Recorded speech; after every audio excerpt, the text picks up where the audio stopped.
Sei que procurais Jesus que foi crucificado. Ele não está aqui. Ressuscitou como havia dito.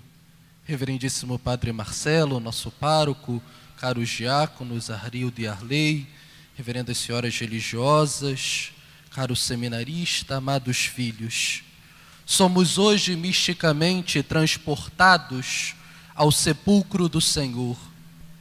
Entramos no seu sepulcro acreditando que encontraríamos um corpo morto e somos surpreendidos por um sepulcro vazio, pelo lençol dobrado e pelas faixas desenroladas jogadas ao chão. E nos espantamos e perguntamos: onde está o nosso Senhor? Mas rapidamente o nosso espanto se converte em alegria, porque lembramos das palavras de nosso Deus que nos disse que depois de passar pela cruz, Ele ressuscitaria. Nessa noite santa, celebramos o cumprimento da promessa do nosso Deus, de que a morte não seria a última palavra, de que Ele transformaria a cruz em um canal de graça e salvação para todos nós. E por isso o nosso coração se enche de alegria, porque no cumprimento da promessa do Cristo, temos a certeza que Ele venceu o pecado e a morte, e agora podemos ser livres, livres no seu amor. Somos convidados nessa noite a deixar que o júbilo invada o nosso coração, mesmo que muitos de nós talvez não tenhamos motivos humanos para nos alegrar. Para estarmos aqui hoje, sei que muitos talvez tenham que ter deixado em casa muitos problemas, dificuldades, preocupações, as incertezas do amanhã, mas somos convidados a permitir que essas realidades, hoje, nessa noite, caiam em um segundo plano, porque o nosso Deus ressuscitou. O Senhor vive, ressuscitado em nosso meio, como vencedor do pecado e da morte, para nos mostrar que o seu amor é a palavra final, a verdadeira palavra de poder na nossa vida. E essa palavra, que hoje tem o poder de expulsar do meu e do seu coração toda a tristeza, porque esse é o nosso Deus. No entanto, diante dessa verdade hoje, e em meio a tantas coisas que deixamos para trás, fica uma pergunta no ar: onde está o nosso Deus? Começamos essa homilia relembrando um versículo do Evangelho que diz: aqueles que foram ao sepulcro, e também a nós hoje, Ele não está aqui, ressuscitou. Então, onde está o Deus que eu busco? Onde está o Deus que eu procuro como resposta a tantas coisas que eu trago no coração? A leitura do livro do Êxodo que ouvimos nessa missa nos ajuda a entendermos onde está o nosso Deus, quando nos diz: então o anjo do Senhor, que caminhava à frente do acampamento dos filhos de Israel, mudou de posição e foi para trás deles. Isso não quer dizer que Deus está simplesmente atrás de nós. Não, essa resposta seria muito pouco. Mas essa palavra quer dizer para mim e para você que Deus está hoje e sempre na nossa vida, no lugar que precisa. Ora, atrás de nós para nos proteger, ora à nossa frente para nos guiar, ora lado a lado para que colaboremos com Ele, ora dentro de nós para que sejamos dóceis à sua vontade, e muitas vezes nos carregando no colo para não ficarmos caídos pelo caminho. Por isso, ao ouvirmos essa leitura, nos dizendo que o Senhor vem para trás, deveríamos todos nós nos perguntar: por que o Senhor faz isso? Simplesmente para que os inimigos ficassem separados do seu povo e não o alcançassem? Não. Não só para servir de divisão, Deus se coloca onde se coloca. Ele o faz porque, em meio àquele povo liberto, um povo grande e diverso, como somos nós, seu povo, não existiam só pessoas jovens e saudáveis. Existiam também crianças, idosos, deficientes, mulheres grávidas, enfim, uma infinitude de pessoas frágeis. E quando o exército inimigo se apresenta, os jovens, porque são fortes, correm à frente. Mas esses frágeis acabam ficando para trás. Esses que têm menos força, correm o risco, porque por mais que corram, ficarão para trás. Por isso, ao vermos Deus se colocar atrás, entre os egípcios e o seu povo, nos encantamos com a beleza de um Deus que se coloca próximo aos mais frágeis, próximo daqueles que precisam mais, próximo dos que até pela sua limitação física reconheciam mais facilmente a sua dependência do Senhor. Todo aquele povo estava sendo igualmente liberto, mas aqueles mais frágeis reconheciam de modo mais claro, pela sua fragilidade, o quanto eram dependentes desse Deus que os está libertando. E como esse Deus se coloca perto deles, porque vê aqueles que precisam mais, e mais ainda, vê que aqueles que precisam mais têm a coragem de reconhecer que precisam e pedem socorro a Deus. Hoje, ao proclamarmos a ressurreição, deveríamos dizer a todos que Cristo ressuscitou. E quando nos perguntarem, mas onde Ele está? Responder, Ele está na minha e na sua vida, no lugar certo, para nos libertar do pecado e da morte. O nosso coração deve se iluminar com essa verdade. Primeiro, de que o Senhor ressuscitou, e por isso vale a pena ser cristão, vale a pena seguir a vontade de Deus, porque o Senhor cumpriu o que Ele disse.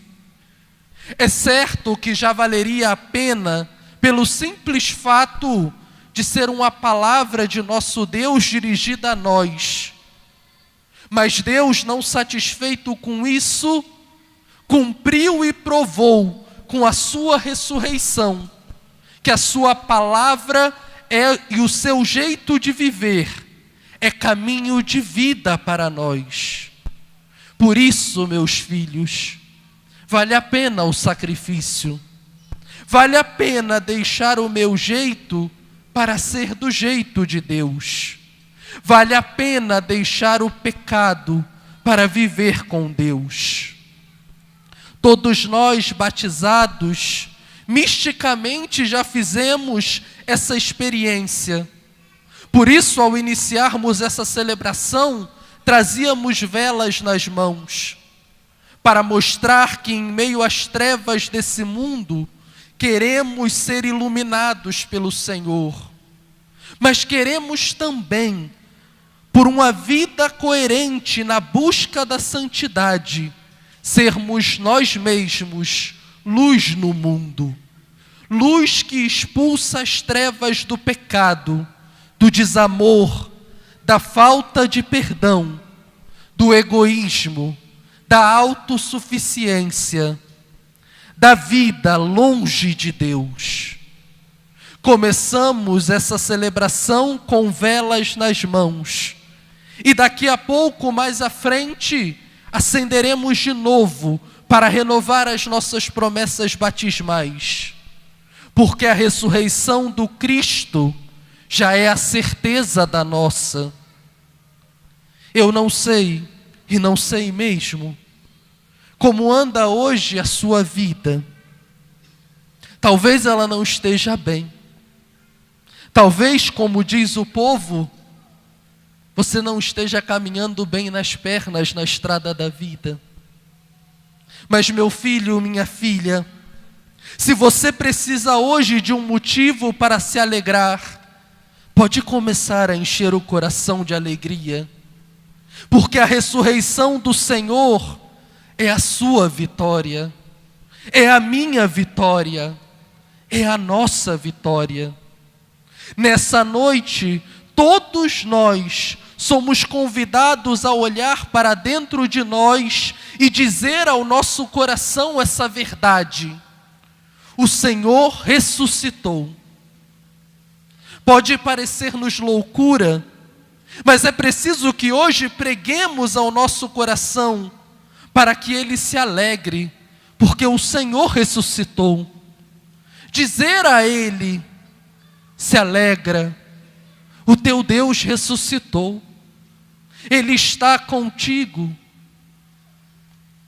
Aonde precisa estar para operar em nós a libertação e a vida em abundância. A segunda verdade que temos necessidade hoje de dizer ao nosso coração, depois de proclamarmos que o Senhor ressuscitou, é aquilo que essa liturgia já nos faz intuir. O nosso Deus, esse que ressuscitou, é um Deus misericordioso, que se coloca ao lado dos mais frágeis, sem rejeitá-los. E precisamos dizer essa verdade ao nosso coração, para ver se finalmente Ele entende que já é hora de nos perdoarmos, porque na ressurreição o Senhor manifestou a sua face misericordiosa. Talvez, frente a essas minhas palavras, o primeiro impulso do seu coração seja dizer: mas eu não tenho nada para me perdoar. Mas, meus filhos, isso é a mentira que contamos para nós, tentando nos enganar. Pois quantos de nós, ao longo da vida, não fizemos escolhas das quais nos arrependemos amargamente? Quantos de nós não tivemos atitudes que tiveram consequências terríveis? Quantos de nós não temos a nossa história marcada pelos nossos erros? E aqui, cada um sabe dos seus. Hoje é o dia por excelência de permitir que Cristo faça nova todas as coisas, pois a ressurreição do Senhor faz nova todas as coisas. E a primeira coisa que o Senhor tem que transformar hoje é o meu e o seu coração. Nos perdoarmos, corrigindo aquilo que pudermos. Mas diante do que não podemos mudar, termos a coragem de pedir perdão ao Senhor e permitir que a sua ressurreição faça nova todas as coisas no nosso coração e na nossa vida. Amados filhos, como batizados, já vivemos misticamente a ressurreição. Já morremos para o pecado e revivemos para Deus. Mas precisamos de fato viver na existência essa ressurreição. Como homens e mulheres que morreram para o pecado e vivem para Deus. E para isso, precisamos saber reconciliar-nos com a nossa história. Por isso, o convite de falarmos com o nosso coração e a nossa história, que o Senhor ressuscitou e a sua ressurreição faz nova todas as coisas, transforma a minha história, dá sentido a todas as coisas, ao que teve de bom e ao que teve de mal, fazendo nova todas as coisas na minha vida, neste agora de Deus, nesse hoje de Deus.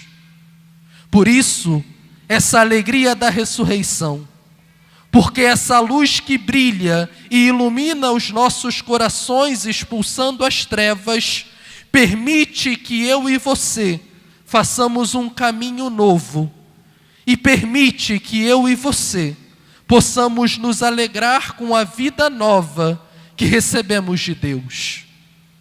É verdade que o Senhor venceu a morte física hoje, mas a primeira coisa que o Senhor venceu foi o pecado, e com ele os grilhões que nos tornavam escravos, e mais ainda, o peso que nos impedia de vivermos uma vida na liberdade dos filhos de Deus, como verdadeiros protagonistas da nossa vida, como quem está vivo de verdade, pois quem vive uma vida imersa no pecado, acha que está vivo, mas na verdade está morto. É um cadáver ambulante, que pensa que está vivo, acha que sente, mas não passa de um pobre coitado, que é escravo do seu pecado e está preso na morte. Hoje, com a ressurreição do Cristo, somos convidados a entender aquilo que já nos dizia o apóstolo Paulo: aquele que morreu para o pecado uma vez por todas, mas aquele que vive é para Deus que vive. Permitamos que o Senhor hoje nos torne verdadeiros viventes, que vivem a vida do Cristo crucificado e ressuscitado, para podermos hoje e sempre dizer ao nosso coração, em especial quando ele estiver triste e desanimado: o Senhor ressuscitou. E quando ele perguntar: mas onde está o Senhor no meio dos meus sofrimentos e angústia? Responda para ele: o Senhor está onde ele precisa estar para operar em mim a libertação e a vida nova. Sei que procurais Jesus, que foi crucificado. Ele não está aqui, ressuscitou, como havia dito.